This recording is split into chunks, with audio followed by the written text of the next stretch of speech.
How's it going, everybody? Welcome to Captain Billy's Garage, and this is my 1967 Ford Mustang. This car belonged to my grandmother. She bought it in 1968 on a mission to get a smaller vehicle that was more manageable for her to drive. And she drove this car from 1968 until the early 90s when she passed away. She put a total of 143,000 miles on this car. It was then aired on to my mom, and it went into storage until I was old enough to drive. In 2003, my dad and I pulled it out of storage and got it running and driving again, got it pretty reliable, and I drove it like that for a couple of years. And this was a very plain Jane car. It had the straight six in it with four-wheel drum brakes and an automatic transmission. That was as creature comfort as it got. And I decided, I got busy with college, and it kind of, like, we did some work to it, and then it kind of sat. And I had this vision that's like, I want to build this really cool, like, kind of pro touring style car. And this is in the early 2000s when pro touring, like classic muscle cars, was just kind of coming online. So I had all the hot rod magazines on it. I was reading all the articles on all the cool trick things it was coming out and that you could do to these. So I set out with that vision, and it took me another almost 16 years to bring that vision to what we have right now. So I knew it was like, well, I want this thing to handle really well. So I need really trick suspension. These cars are not known for their torsional rigidity, like how stiff the car is. So it needed a lot of frame stiffening. So I'll get into that.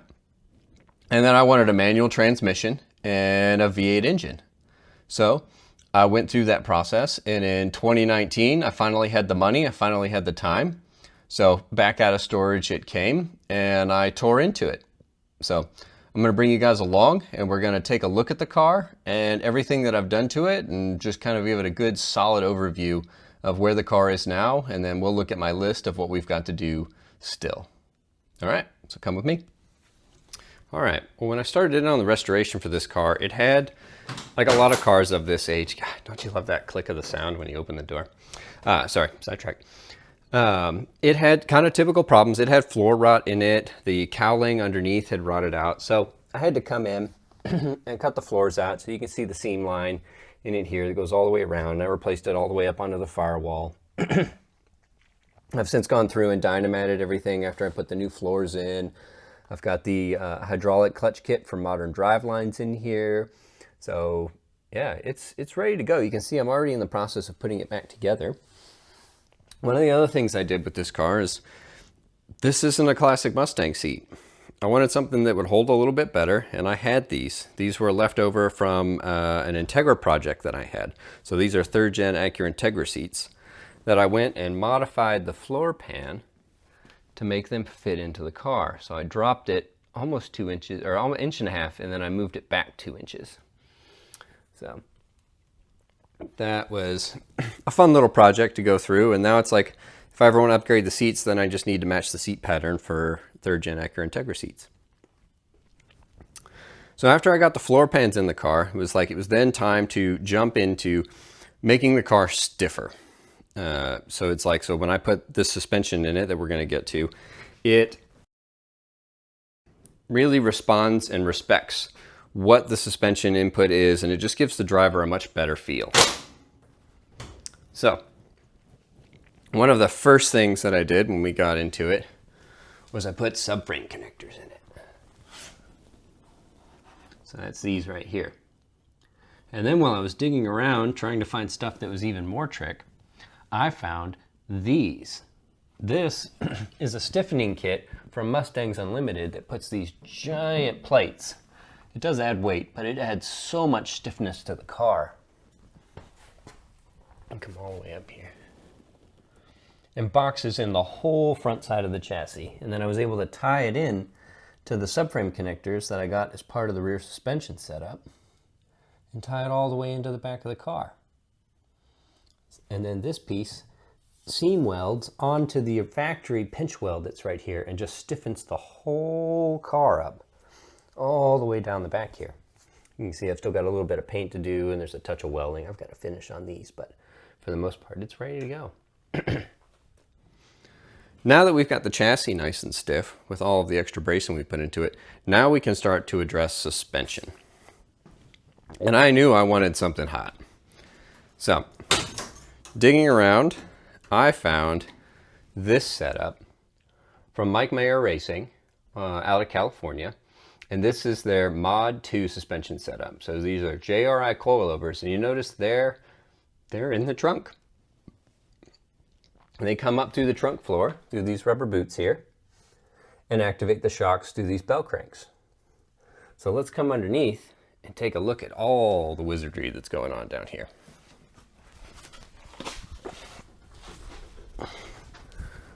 So this is a 3-link panhard setup.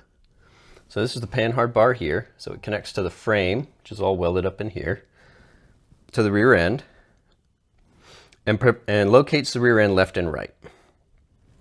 And then the other links are these ones up here, and these locate the rear end front and back. So this allows us to keep the axle located in multiple directions. And then the final axis of freedom is rotation. So the axle can take it and twist like this. So this big arm that runs up just below the drive shaft here runs all the way up there, and that controls the twist of the rear end. This gives us incredible feedback into the car, a lot of control over how the suspension interacts with the chassis, giving us a lot of ability to just kind of dial it in and really tune it and make this thing grip and corner as hard as it can for being a solid axle car. So Mike Mayer does some really awesome work. I highly recommend you check out his site. I'll put a link down below so you can see some of the other things he does. But this rear end is a full fabricated 9-inch from Speedway Engineering. So it's got floating axles in it, big bearings out here in the hubs, big brakes on it, and this really trick sway bar setup that's fully adjustable as well.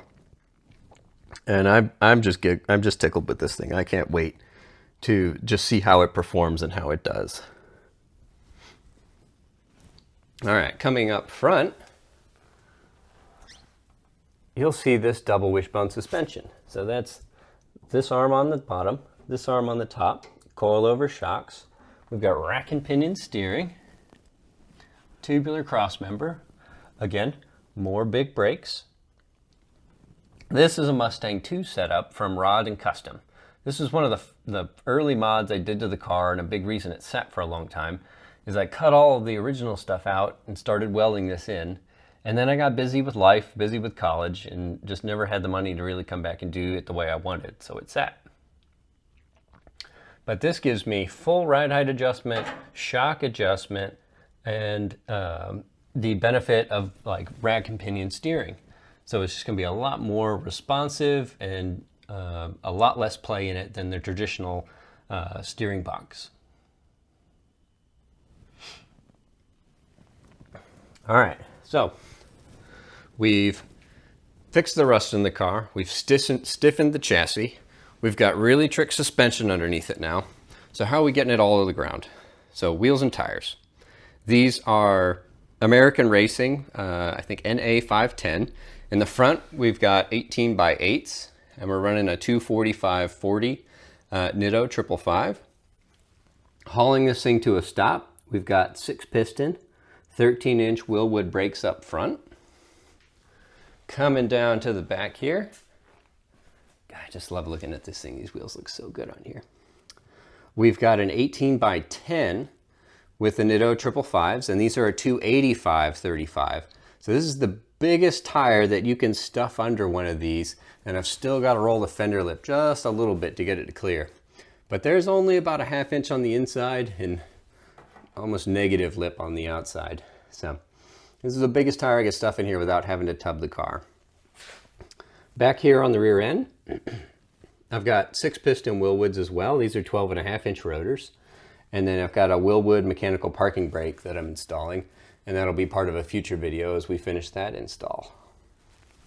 So the big part of doing an install like this, you gotta have the right power plant.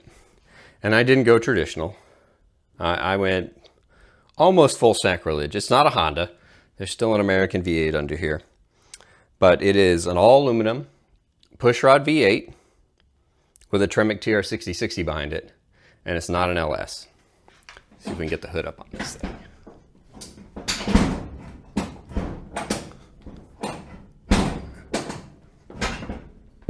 There we go. Got to adjust it. I haven't put anything back. I just threw the panels on this thing when I put it on the trailer to bring it here. And nothing's fitted quite right. All right, so there we go. I put a Camaro engine in my Mustang. This is out of a 2016 SS Camaro. It's got about 50,000 miles on it, and I got a really sweet deal on this. It came with the whole car basically for like $8,000.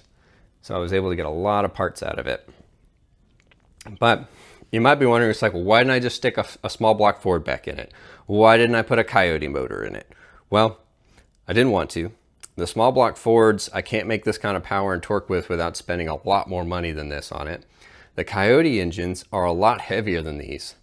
It takes some digging on the internet, but this fully dressed with all the accessories on it weighs about 465 pounds.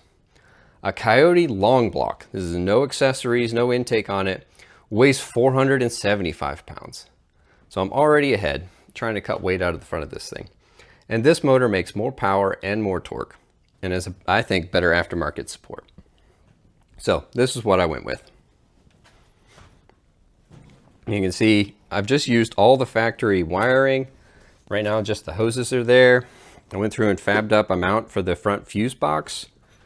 The computer's hiding underneath it. All of it is in like kind of the stock Camaro location, which has just made this a really easy swap in. It's also got the factory loom on it, so hopefully I'll get a lot of years of really nice trouble-free performance out of this motor. I even modified the factory fan and everything. Made a mount for it to use with the Mustang radiator. So coming back to the brakes, you can see I've got a big Wilwood master cylinder set up, proportioning valve there. This is our clutch fluid reservoir for our hydraulic clutch, which is hiding down in there. Fuel system, you'll notice that's a flex fuel sensor. So I've set this whole thing up to be E85 compatible. So it's got Teflon lines everywhere and stainless lines for hard lines running front to back. I'll get you guys under the car and we'll take a look underneath there so you can just kind of see how it all maps through. But I'm real excited for this motor. It fit in there really nice. I'll throw in some stills of my dad and I dropping this in here, as well as some of the other work that I've done to it.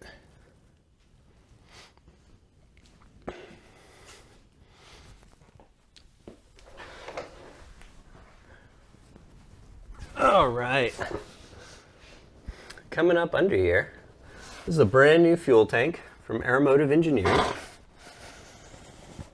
And it is one of their fuel injection conversion setups. So this has a high flow fuel injection fuel pump in it. I think it's a 320 from Aeromotive. Feed return, fuel sending unit. The pump is accessible from the trunk, and this also has like a mini like surge tank in it, or a sock internally right around the pump to help keep it full of fuel that the return line also dumps back into.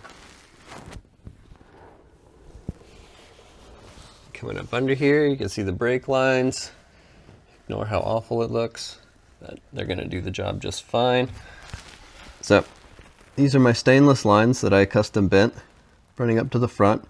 Teflon braided lines with brass olive crush sleeves for compression fittings. They shouldn't be a problem, but I know how to tighten them up even more if I need to. There's that Gear FX third member in this thing. It's got a 355 gears with an Eaton True Track in it, so it should corner and just scream with traction. I'm really excited about that. Let's see, trying to get the camera far enough away. All right, so there's the floor pans. You can see again the seam where I went through and welded the new floor pans in. We got our 3-inch aluminum drive shaft from the drive shaft shop. And this was a custom setup that they make because this TR6060 transmission does not have a slip yoke in it. It's got a companion flange. That's what these 3 bolts are here.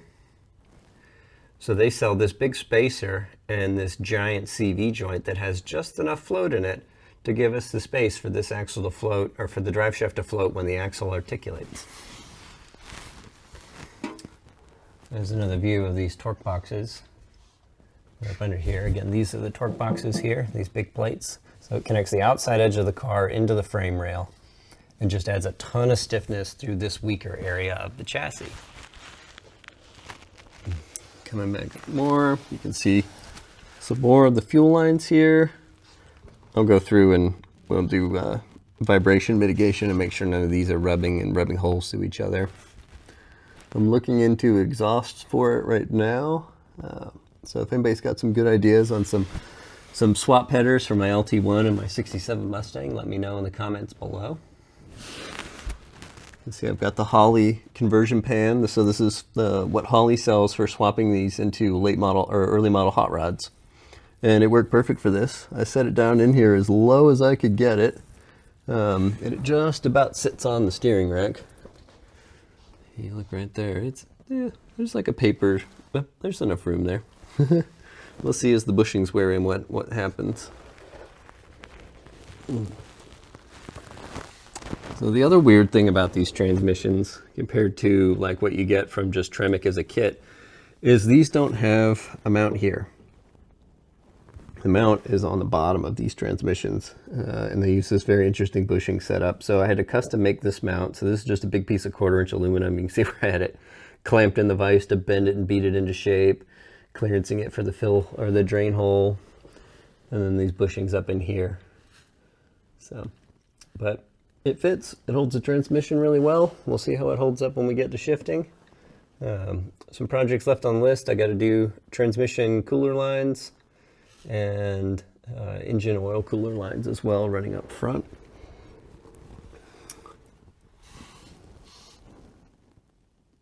So yeah. Come back here. So we'll come onto this side where there's no wheel on, and we'll take a look at all of this.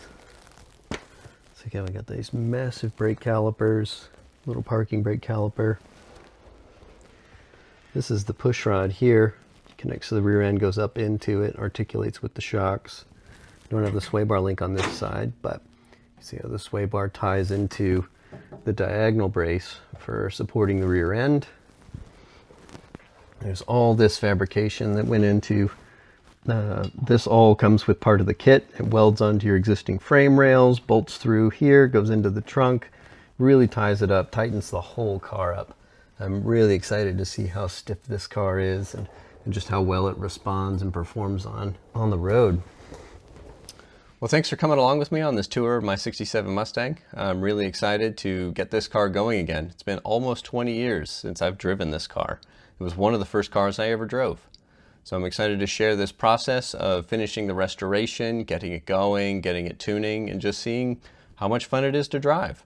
I've got a lot of plans for it. I got a lot of wiring to do, got a lot of plumbing to do. I'm going to put AC in this car because while I want it to be a proper, like, kind of pro touring setup, I want it to be comfortable. I want to get in this car and jump in it and just take it anywhere and trust and rely on it and be comfortable with it. So if you guys got any comments or questions, please leave them down below. I'll do my best to answer each and every one of them as I can. Please like, subscribe, share with your friends, share with your family, and joining me for this adventure. So thank you so much. Thanks for joining Captain Billy in his garage in his 67 Mustang.